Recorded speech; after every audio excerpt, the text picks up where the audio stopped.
It's a beautiful sunny morning here in the Seattle area, and we are getting ready for cruising on the Norwegian Bliss.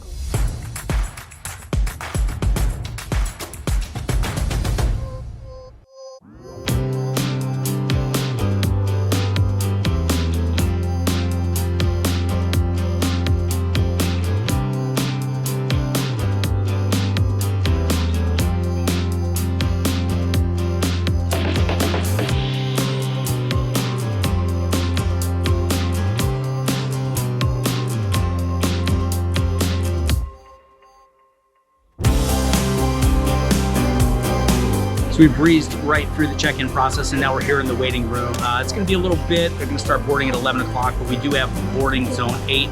We've got our key cards already. So right now, Steph is just going over the shows. So right when we get on board, we can go ahead and schedule those. And we've also got to knock the muster out right away. So many people are waiting. The last cruise we were on, MSC, and oh my gosh, right up until sailing, they were calling people to do the muster. So pro tip, do the muster right away.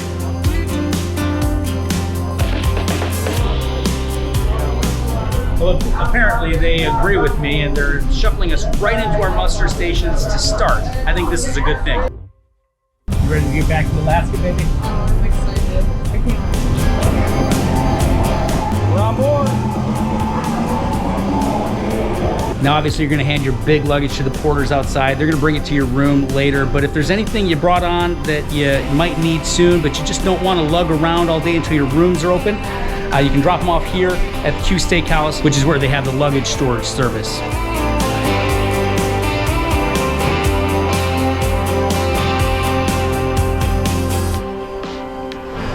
So we took care of everything we needed to do, so the next logical thing to do, head up here, Garden Cafe, and get some lunch. They got a great variety. I looked around a little bit, but they had me at the burger bar, day one on a cruise, pizza or burger for me. And Steph, she had a loaded baked potato, and she also got herself some pizza and salad. So what do you think there, Steph? That's good. As we finished up our lunch and of course some hand-dipped ice cream, we noticed a couple of familiar faces walk into the Garden Cafe.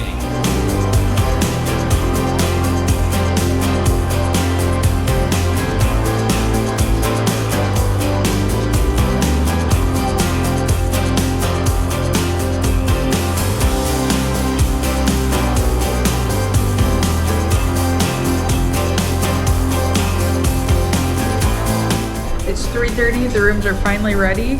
Now we are right next to elevators, which could be convenient, but we'll have to see how noisy it gets.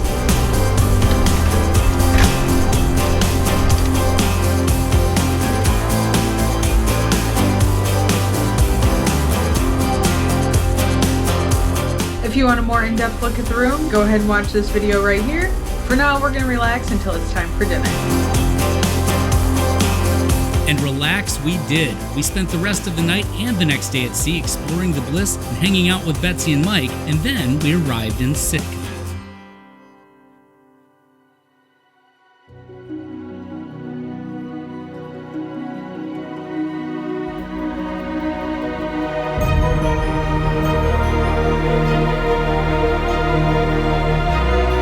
Sitka is situated in southeast Alaska and was under Russian rule from 1799 to 1867, and Russian influence can still be seen in the town center at St. Michael's Orthodox Cathedral.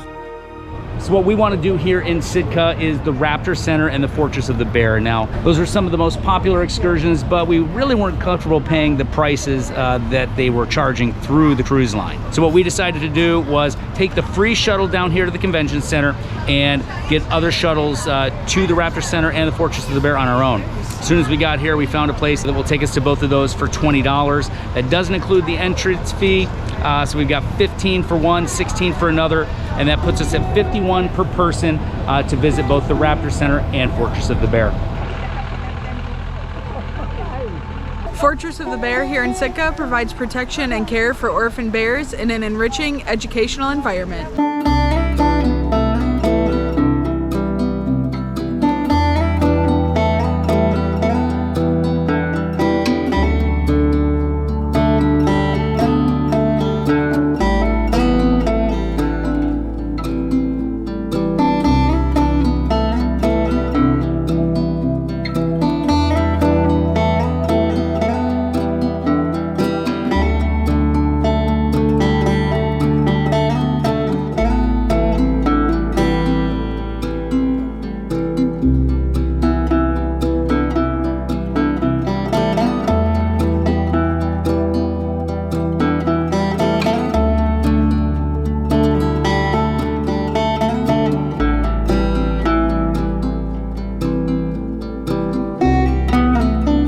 to the Bears, they've got a really nice gift shop here where you can purchase some very cool merchandise.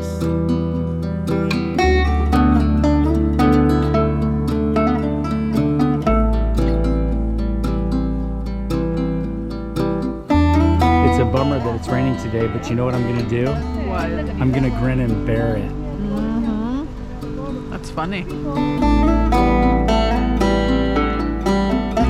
So we here at the Alaska Raptor Center, our mission is to enhance and encourage the wild populations of raptors through rehabilitation, education, and research.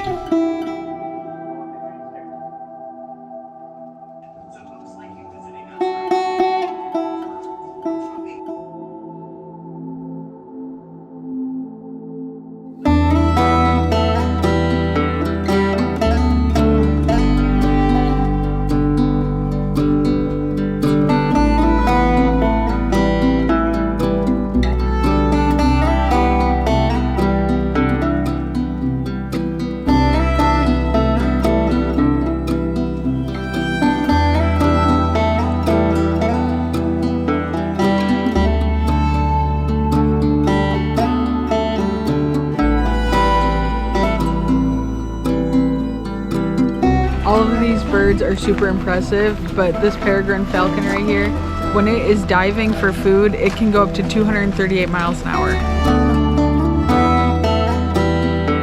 So we opted, despite the rain, to get the full Alaska experience and take a walk back through Sitka National Forest so we can see some totem poles and some salmon spawning. Use extreme caution, active bear area.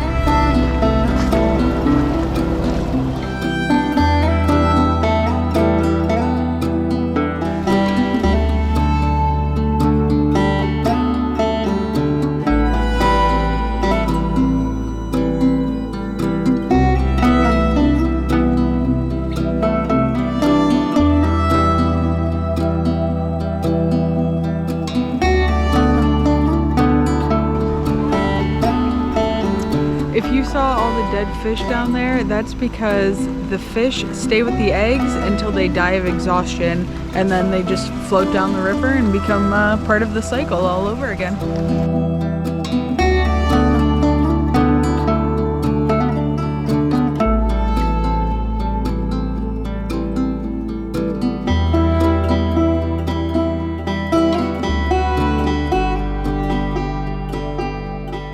We had a great time checking out some of the wildlife here in Sitka. Now our next stop is the state's capital, Juneau.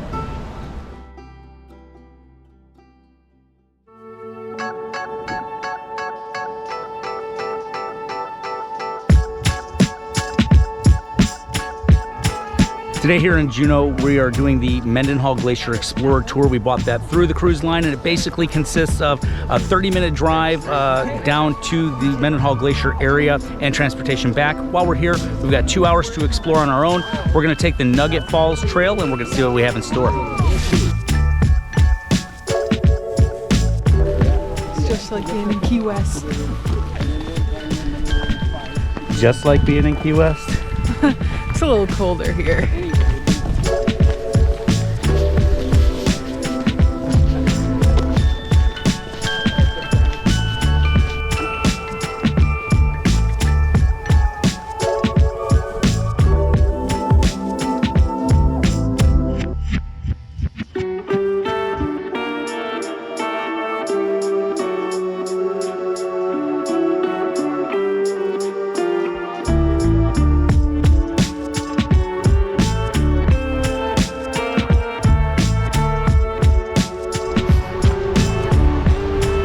So we're almost there, just a little bit further to go.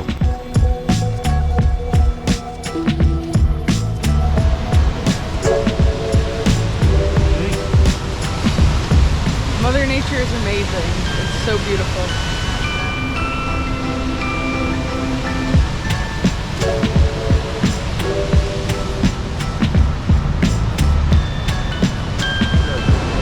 It took us about 20 minutes to get down here to the base of the waterfall. It was totally worth it, and we can just get a peek of the glacier over here to my right. Now we're gonna head back and stop at some of the lookout points to get a better vantage of the glacier.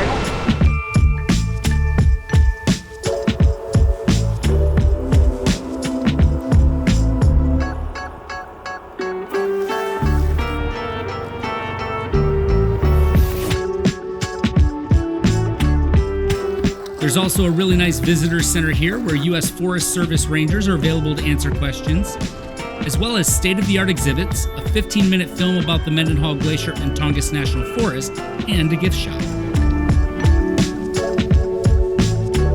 Thanks for checking out our Norwegian Bliss Alaska vlog part 1. As always, remember, life is short and cruising is fun. We'll see you soon. You want a picture? Fortress of the Bear here in Sitka provides education. If you want a more in-depth look at the room, if you want a more in-depth look, that will not make the blooper reel.